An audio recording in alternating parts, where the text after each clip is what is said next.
I've spent the last 6 months in Southeast Asia. This is the best gear that I brought and bought here. And I'm gonna show you my favorite things and why I have them to make your adventure trip in Southeast Asia the best time ever. I bought a 3-liter dry bag in the Philippines. We continue to do waterfall hikes and swimming in oceans and lots of boat trips. And I found that I was always worried about my stuff getting wet in my day bag. Shawn has a bigger dry bag that's a backpack sized. So depending on if there's 2 of you and you want to make sure your laptop stay dry if you're a digital nomad, then you can get the bigger sized. I like the small one. For me, I just make sure that things like my hearing aids and my phone stays dry, and you just quickly wrap it up, and you click it. And then this tiny little dry bag can also turn into a purse. I bought my dry bag in Siargao. There's lots of knockoff ones available for just a couple of dollars. I think I would trust an actual brand a little bit more.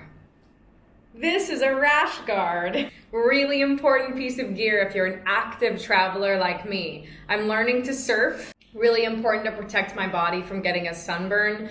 I used this when we were kayaking in the Philippines and anytime we're snorkeling so I don't waste all this extra sunscreen. I bought this in the Philippines. It's definitely a knockoff, but it's gonna last throughout this trip. I would probably have packed one with me if I knew that I was gonna be doing so many outdoor things, and you really will, especially in countries like Indonesia, in Java. Most people cover up when they're swimming, and I probably would have felt more comfortable with the locals if I had this piece of gear a little sooner. An action swimsuit. I only packed one swimsuit when we started this trip, and it was a bikini that kept falling off my body every time I jumped into a pool or the ocean or off of a boat. So when we were surfing in Bali, I had to buy a one-piece swimsuit. It was probably more expensive than one I would be able to find at home. I would definitely say to bring an action swimsuit, whether it's a 1-piece or a 2-piece, but something that's gonna stay on your body and last throughout your trip.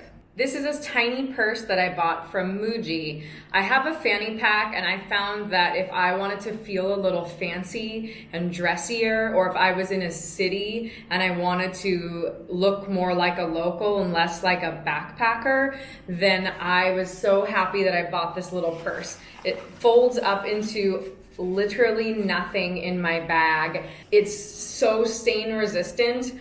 It's magic. It was filthy from grease from some food, and I washed it with soap coming up. It's so clean. So I really like the fabric on this. I like this though because it zips shut all the way, so it's very secure. And if I wanted to, I could turn it into a clutch for a night out by removing the straps. And then I pull this piece of the zipper out, and then all of a sudden, ta-da, I have like a little clutch. Not that I'm a clutch person, but maybe you're a clutch person. Speaking of soap, so my favorite thing I have on this entire trip is this really sad looking bar of Dr. Bronner's cast iron soap. This has gotten me through the last 6 months. I use for laundry. I just like give the armpits a little scrub, and then I spot stain remove anything, and I scrub in the sink, and I wash my clothes with this soap, as well as washing any of the grease off my purses. Laundromats are really hard to find in some of these areas in Southeast Asia, and I find being able to wash my underwear and a t-shirt or 2 every few days is just so much easier than waiting till everything in my backpack is dirty. So definitely bring a bar of soap, especially since some of the homestays and more affordable accommodation don't provide soap, so you'll be happy you have a bar that does everything. This is All Good Zinc sunscreen. I have had this tin since our trip started 9 months ago, and today is the day it is empty. It is a miracle how long this has lasted. Admittedly, I only use this on my face and my neck when I'm hiking or surfing or in any other kind of water sports, but having a good zinc sunscreen is so important for the health of coral reefs, as well as it's hard to find zinc that's not really expensive on some small islands. I really like this brand because it's local to my hometown in California, And this little tin is so easy to pack, it never leaks, and it lasts so long.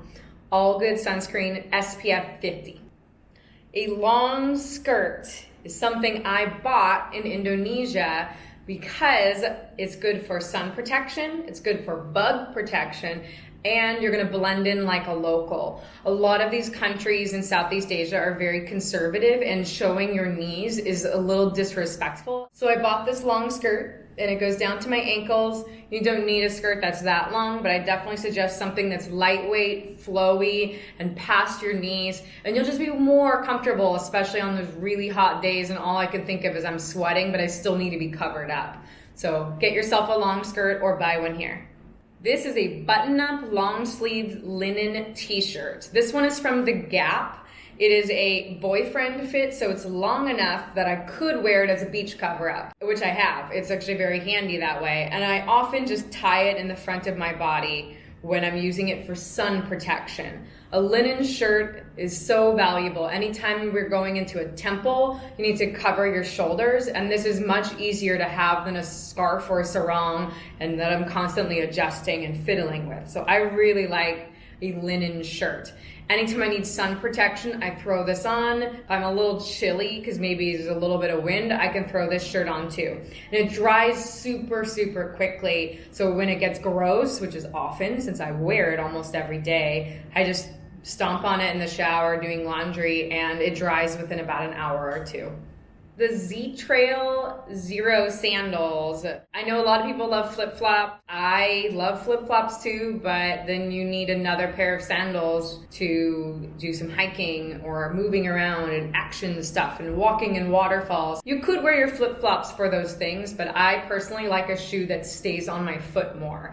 I have a whole video on these shoes alone. Check out the link above. But the Z-Trail sandals have been my favorite shoe that I brought this whole trip, and I've been wearing them almost every day, and they still look great. Don't bring more than one sandal, just bring one great versatile pair. I hope you've learned something today from this video, and feel free to ask any questions in the comments below. Thank you for watching, and we'll see you next time. Also, Sri Lanka elephants.